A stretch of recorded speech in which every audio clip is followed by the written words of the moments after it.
बेटा के कहनमा सुनी छठी माई एगो बेटा के कहनमा रोबै छ बझनिया बैठी के घरवा के कोनमा रोबै छ बझनिया बैठी के घरवा के कोनमा सास गोतनिया मैया दै छै उलहनमा सास गोतनिया मैया दै छै उलहनमा रोबै छ बझनिया बैठी के घरवा के कोनमा रोबै छ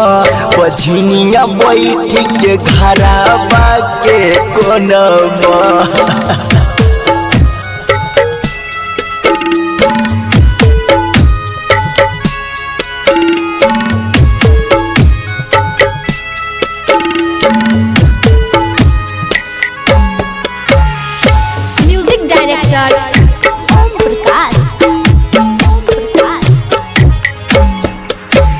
हटोला परस के मैया कहै नै छै ठीक हे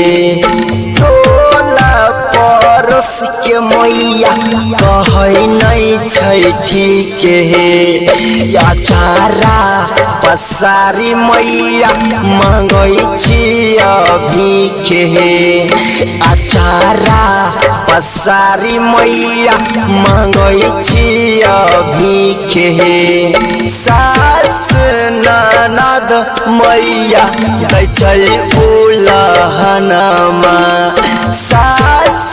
ननद मैया दै छै उलहनमा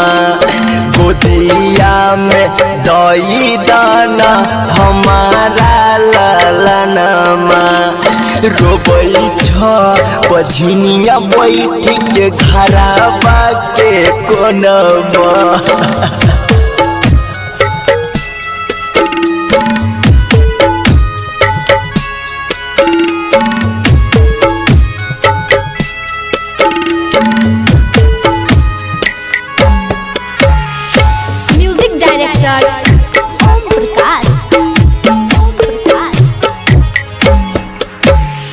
दोनों परानी मैया करै छ गोहार हे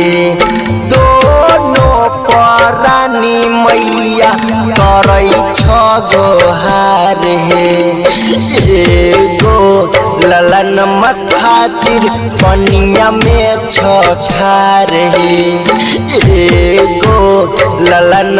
खातिर पनिया में छछार हे सास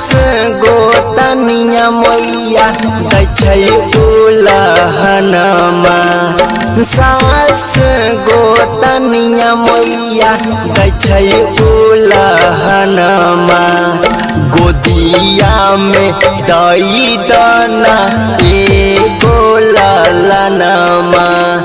गोदिया में दई दाना एगो ललनमा। Recording by Riya Studio, Khagaria, Bhadas.